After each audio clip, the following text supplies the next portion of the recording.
What the maid discovered that afternoon would eventually cost everyone something different. No one questioned the diagnosis. From the moment Elliot Hale was born, the doctors spoke with certainty. They said his eyes would never respond, that his world would always be sound, touch, and memory, nothing more. Everett Hale built his life around that truth.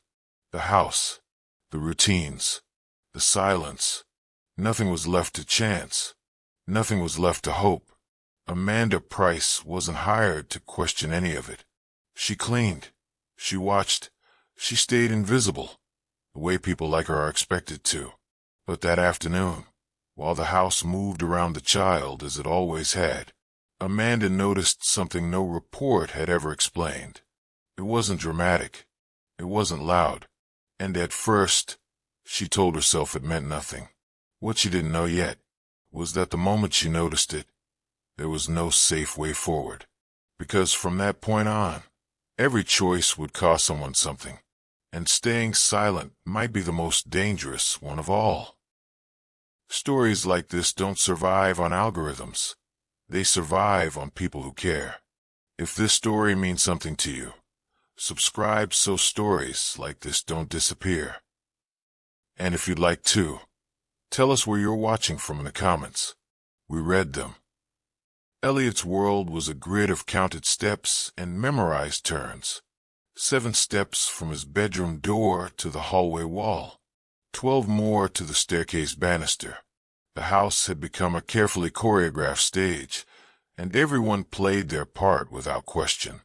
Amanda watched him navigate the morning routine with mechanical precision. Mrs. Harrington had left detailed care instructions, pinned to the refrigerator, the bulletin board, even taped inside the linen closet. Feed him at these exact times. Guide him here. Never move furniture. Speak before touching him. The spontaneity of childhood had been replaced with protocols that felt more medical than maternal. Everett Blake rarely came to this wing of the mansion before noon. When he did pass through, his gaze would sweep over his son and move on quickly, as if lingering too long might force him to see something he wasn't prepared for. Certainty felt safer than curiosity. The diagnosis had been delivered by specialists, people with degrees and reputations. What was there to question? But Amanda noticed things. Small things at first. The way Elliot would pause before reaching a doorframe, not after bumping into it. How his head would tilt slightly when someone entered a room, even when they made no sound. She told herself it was adaptation, that blind children developed heightened senses, learned to read the air currents and temperature shifts that sighted people ignored. That's what she told herself. Then one morning, everything shifted. Elliot was sitting on the nursery floor, surrounded by soft blocks and textured balls, toys chosen specifically for tactile stimulation. Amanda was folding blankets across the room when she saw it happen. A small wooden car sat 3 feet to Elliot's left. It hadn't rolled, hadn't made a sound. No one had mentioned it. Yet Elliot's hand reached out, slowly, deliberately, and closed around it perfectly. Amanda's hands froze mid-fold. Her pulse hammered against her ribs. Most people don't question what they're told about a child. They leave early and call it acceptance. She watched Elliot turn the car over in his small hands, his fingers tracing the wheels with an expression that looked less like discovery and more like recognition. The house, she realized, wasn't built around a child's disability. It was built around an assumption, and no one had bothered to test whether that assumption was actually true. But what if the truth was far more dangerous than anyone imagined? The afternoon sun cut through the eastern windows at exactly 3:47 p.m. Amanda had learned to track time by the way light moved through the house, not by clocks, but by the golden parallelograms that crawled across marble floors. She was adjusting Elliot's cushions when the sun broke through a passing cloud. The room flooded with brightness. Elliot flinched. Not a startle from sound, not a reaction to touch. his whole body tensed, his face turning away from the window as if something had struck him. Amanda's breath caught. Blind children didn't flinch at light changes. They had no reason to. Yet there he was, small shoulders hunched, one hand rising instinctively toward his face. Some awareness doesn't announce itself. It waits. Over the following days, Amanda began to catalog the impossibilities. Elliot would turn toward the windows during specific hours, his face tilting upward as if tracking something across the sky. When shadows shifted as she passed between him and a lamp, his head would follow the movement, subtle but unmistakable. She did nothing. Watching felt safer than testing, because testing meant deliberately creating situations to observe his responses. Testing meant admitting she suspected something, and suspecting something meant the entire foundation of this household. The diagnosis, the specialists, the careful routines might be built on sand. Everett scheduled another appointment that Thursday. Not an evaluation, Amanda noted. A confirmation visit. The distinction felt important. The doctor would examine Elliot again, yes, but only to verify what had already been established. No one was looking for new answers, because no one wanted to find them. Inside Elliot's world, there were no images, no faces or colors or light. But there was something else, a sense of pressure, of presence. The feeling of space opening and closing. The weight of attention when eyes were on him. He knew when the sun was bright not because he saw it, but because something in him felt its heat, its pull, the way it changed everything around him even in his darkness. That evening, Amanda stood in the hallway outside the nursery, her hand hovering over the light switch. One flip. That's all it would take. Turn the lights off suddenly while Elliot was playing. Watch what happened. Document his response. Her fingers trembled. If she tested him, she couldn't unknow the result. If he reacted, truly reacted, then everything that followed would become her responsibility. The lie would become hers to carry or hers to expose. And in this house, exposure didn't lead to gratitude. It led to something far worse. She lowered her hand and walked away, leaving the question unanswered. But in her chest, a seed of terrible certainty had already begun to grow. What happens when the truth you discover is the one thing everyone else needs to stay buried? The medical files sat in a locked drawer in Everett's study. Amanda had seen them twice during routine household organization. Each report used identical phrasing. Patient remains non-responsive to visual stimuli. Diagnosis confirmed. Continue supportive care. The repetition felt less like certainty and more like echo. She found her moment on a Tuesday morning when Everett was reviewing correspondence in the sunroom. Amanda approached with folded linens, a prop, really, something to justify her presence. "Sir, I've noticed Elliot responds to changes in the room sometimes," she said carefully, keeping her tone light, curious rather than accusatory. "Would it be worth mentioning to specialists? Just to ensure we're providing the best care." Everett didn't look up immediately. He finished writing something, set down his pen with deliberate slowness, then met her eyes with an expression that wasn't quite cold, but wasn't warm either. "Amanda, your dedication to Elliot is noted and appreciated," he said evenly. "But medical assessments are handled by trained professionals. Our role, yours and mine, is to provide stability, not to second-guess expertise." It wasn't dismissal. It was redirection, the kind that felt reasonable in the moment, but left no room for follow-up. "Of course, sir. I only thought." "Your thoughts are valued within your responsibilities," Everett continued, his voice remaining calm, almost kind. "Elliot needs consistency right now. Questions create uncertainty. Uncertainty creates stress. I trust you understand." She nodded and left, the linens still folded in her arms. Silence, she realized, wasn't just preferred. It was policy. 2 days later, during a routine follow-up visit, Amanda overheard something she wasn't supposed to hear. She was in the hallway outside the examination room when one of the younger specialists spoke to his colleague in what he thought was a private moment.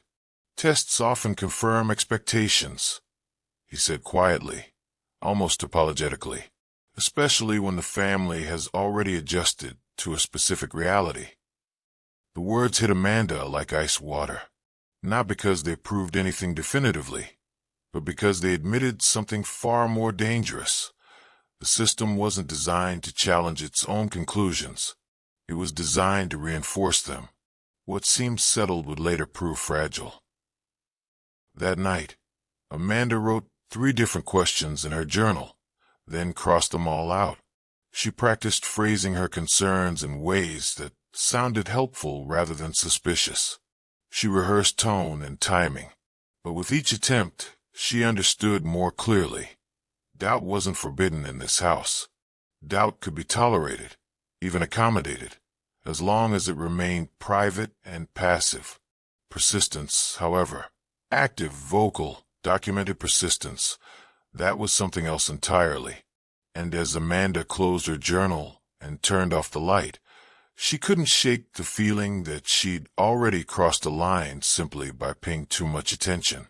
The question wasn't whether Elliot could see. The question was whether anyone would survive the answer. The nursery was quiet except for the soft sounds of Elliot arranging blocks by texture. Amanda sat cross-legged on the floor beside him, organizing a basket of sensory toys, textured balls, rattles, fabric squares, and different materials. Her hand closed around something unexpected, a small handheld magnifying glass, probably left behind by Mrs. Harrington from some educational demonstration. Amanda lifted it absently, turning it over in the afternoon light. The sun caught the lens. A concentrated beam of light swept across the floor, then up the wall, then, without her intending it, across Elliot's face. He turned, not toward the sound of her movement, not toward her voice, toward the light itself. Amanda's breath stopped. The beam traced a slow arc as her hand trembled. Elliot's head followed it, smooth, continuous, tracking. His eyes, those eyes that every specialist had declared non-responsive, moved beneath their lids. And then, impossibly, his pupils contracted. The response was biological, automatic, undeniable. Elliot smiled, not the practiced smile of a child mimicking emotion, but something uncertain and instinctive, the way anyone smiles when something catches their attention in a way that feels almost magical. Truth doesn't arrive with permission. The response was undeniable, but its cause was unknown. Was it vision, reflex, some neurological anomaly that mimics sight without providing it? Amanda's hand shook so badly, she nearly dropped the magnifying glass. Most people turn away when doubt becomes heavy. Staying means carrying it alone. She should have lowered the magnifier, should have stopped the test immediately, should have let the moment pass without acknowledgement, the way she'd been letting so many moments pass. Instead, almost against her will, Amanda moved the magnifying glass again. The light beam danced across the toy chest. Elliot's eyes followed it. She moved it to the window. His head turned. She lowered the magnifier slowly, her heart hammering so hard she could feel it in her throat, and placed it carefully on the floor beside her. Elliot's gaze dropped with it, watching, following, seeing. The word felt both impossible and inevitable in her mind. Seeing. Not perfectly, perhaps. Not clearly. But something. Some level of awareness that every test, every specialist, every carefully worded report had declared absolutely absent. Amanda sat frozen on the nursery floor, the magnifying glass between them like evidence at a crime scene. Outside the door, she heard footsteps in the hallway, Mrs. Harrington's familiar stride. In moments, someone would enter. In moments, This private discovery would either need to be shared or hidden, and Amanda suddenly understood. Whatever she did next wouldn't just change Elliot's life. It would change hers forever. Amanda said nothing, not to Mrs. Harrington when she came to collect Elliot for his afternoon rest, not to the cook when they passed in the hallway, not to Everett when he asked that evening if Elliot had been cooperative during playtime. "Yes, sir," she said simply. No difficulties at all. The lie tasted like metal on her tongue. 3 days later, Everett called a household meeting in the dining room. Mrs. Harrington sat with her hands folded. The senior staff members stood at attention. Amanda remained near the doorway, as was appropriate for her position. "I've made decisions regarding Elliot's long-term care," Everett announced, his voice carrying the quiet authority of someone accustomed to being obeyed. "Given his condition, he'll require specialized education beginning next year. I've secured placement at an institution that specializes in early childhood blindness. They'll provide structure he can't receive here." Mrs. Harrington nodded approvingly. "Consistency is crucial for blind children, sir. The earlier the intervention, the better." Amanda's fingernails dug into her palms. Blindness simplified everything. It created clear pathways, predetermined outcomes, manageable expectations. A blind child had limits everyone could understand and accommodate. The future was mapped, predictable, safe. But sight would expose everything. Years of unnecessary limitation. Opportunities denied. A childhood shaped around a disability that might not fully exist. And worse, questions about how such a fundamental misdiagnosis could have persisted for so long. Questions that would reflect poorly on specialists, on Everett's judgment, on the entire carefully constructed system. If she spoke, she would shatter the stability of this household. She would cast doubt on every professional who'd examined Elliot. She would force Everett to confront the possibility that his son had been failed by the very expertise he'd trusted. If she stayed silent, she would become complicit. Every day that passed with Elliot treated as completely blind would become a day she chose, actively, knowingly chose, not to advocate for him. She thought waiting would protect him. It wouldn't. Amanda excused herself early that night, claiming fatigue. In her small room on the 3rd floor, she sat on the edge of her bed and stared at her hands, the same hands that had held the magnifying glass, that had moved the light, that had witnessed what no one else had seen. The moral mathematics were unbearable. Speak and cause chaos. Stay silent and enable harm. There was no clean choice, no option that didn't leave someone damaged. She was reaching for her journal when she heard it. Footsteps in the hallway outside her door. Slow, deliberate, stopping just short of her threshold. Mrs. Harrington's voice came through the wood, barely above a whisper. "Careful questions can be dangerous, Amanda, especially when they involve children who are comfortable in their current arrangements." The footsteps retreated. Amanda sat motionless, her heart racing. Someone else already knew. Or at least, someone else suspected that she knew, which meant her silence wasn't protecting anything. It was just buying time before an inevitable confrontation. And the longer she waited, the more guilty her eventual revelation would appear. What do you do when the truth you're carrying becomes heavier than the lie everyone else is living? Amanda waited 4 days before engineering her moment. She chose a Sunday afternoon when Everett typically reviewed correspondence in the study. Close enough to the nursery to hear, far enough to seem coincidental.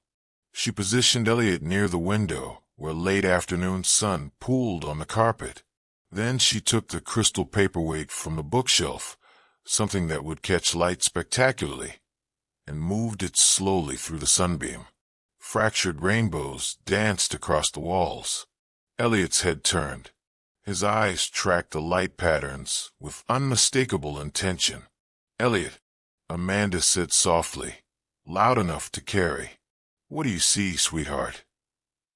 The boy reached toward the colors, his small hand opening and closing as if trying to catch them. Everett appeared in the doorway within seconds. Amanda pretended not to notice him immediately, keeping her focus on Elliot as she moved the paperweight again. The child followed it perfectly. Amanda. Everett's voice was tight. How long has he been doing this? She turned, letting surprise color her expression. I wasn't sure if it meant anything, sir. I didn't want to raise false hope. For the first time since she'd started working in this house, Amanda saw something crack in Everett's carefully maintained composure. Not anger. Something more fragile, possibility. Call Dr. Pemberton, he said quietly. Now, the examination happened within hours. 2 specialists arrived by evening, bringing equipment Amanda had never seen during previous visits. They shone lights, moved objects, tracked Elliot's responses with instruments that clicked and hummed. For 90 minutes, Amanda felt something she hadn't allowed herself to feel. Hope. Then Dr. Pemberton removed his glasses and pinched the bridge of his nose. What you're observing, he said carefully, is a documented phenomenon called reactive blindness. The eyes respond to light stimuli through preserved reflexive pathways, but no actual visual processing occurs. It mimics sight, but it's fundamentally neurological reflex behavior. The younger specialist nodded, already packing equipment. It's more common than people realize. The brainstem can trigger tracking responses even when the visual cortex is non-functional. It looks purposeful, but it's essentially automatic. Everett exhaled slowly. So he's not seeing. Not in any meaningful sense, no. I'm sorry. The explanation almost settled everything. It was scientific, documented. It acknowledged what Amanda and Everett had witnessed while containing it within acceptable boundaries. No one had been wrong. No one had failed. Biology had simply played a cruel trick, offering the appearance of hope where none existed. Amanda watched Everett's shoulders relax slightly, watched Mrs. Harrington's approving nod, watched the younger specialist close his medical bag with practiced efficiency. Then she noticed the third doctor, the one who'd remained mostly silent during the examination. He was staring at his notes, his pen motionless, and when Dr. Pemberton made eye contact with him, asking if he concurred with the assessment, the man hesitated for just a fraction of a second before nodding. His eyes never met Amanda's, not once during the entire visit, and when he left, he walked faster than the others, as if eager to put distance between himself and whatever had just been explained away. That night, Everett thanked Amanda for her diligence and told her the incident had been instructive. Mrs. Harrington reminded her that reflexes shouldn't be confused with recovery. Everyone seemed satisfied that the matter was settled. Everyone except Amanda, who couldn't stop seeing that doctor's averted gaze, and the terrible certainty growing in her chest. The explanation had worked because everyone needed it to work, not because it was true. Amanda found Everett in the library 3 nights later, standing before the window with a glass of untouched scotch. The house had settled into its evening quiet, staff dismissed, Mrs. Harrington retired, Elliot asleep upstairs. She knocked softly on the open door. "Sir, may I speak with you?" Everett didn't turn. If this is about Elliot's reflexes, the matter has been medically addressed. It's about what happens if the medical address was incomplete. That got his attention. He turned slowly, his expression unreadable in the dim light. Amanda stepped inside, closing the door behind her. Her hands were steady, but her voice carried the weight of someone who'd rehearsed these words 100 times. "I've watched Elliot for months now. Not just the light tracking. He anticipates obstacles. He reaches for objects he shouldn't know are there. He responds to visual changes that reflex alone can't explain." She paused. "Sir, I think your son might see more than anyone has acknowledged. Everett's jaw tightened. 3 specialists have confirmed. They confirmed what they were looking for. Amanda interrupted gently. Not necessarily what was there. The silence stretched between them like something physical. Everett set down his glass with deliberate care. And if you're right, his voice was barely above a whisper. If they were wrong, do you understand what that means? Amanda held his gaze. It means Elliot has possibilities no one prepared for. It means I trusted experts who failed my son. The words came out raw. It means years of decisions made on false information. It means every limitation we imposed, every opportunity we denied, every future we planned, all of it built on a mistake I was responsible for believing. He turned back to the window, his reflection ghostly in the dark glass. Admitting error doesn't erase it, Amanda. It just makes you accountable for it. This wasn't chance. This wasn't skill. This felt like mercy. The words surprised Amanda as much as they seemed to land on Everett. He closed his eyes briefly.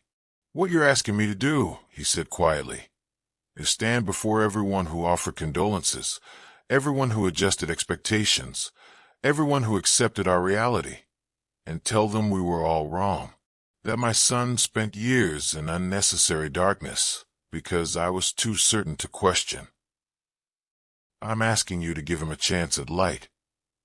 And what if the light reveals how much time we wasted?" Everett's voice cracked. What if knowing he could have had more makes the years we took unbearable? Amanda had no answer for that, because he was right. Truth didn't erase consequence. It just made you responsible for it. Everett finally looked at her directly. "You've been diligent, Amanda. Perhaps too diligent. There's a fine line between care and overreach. I trust you understand where that line is."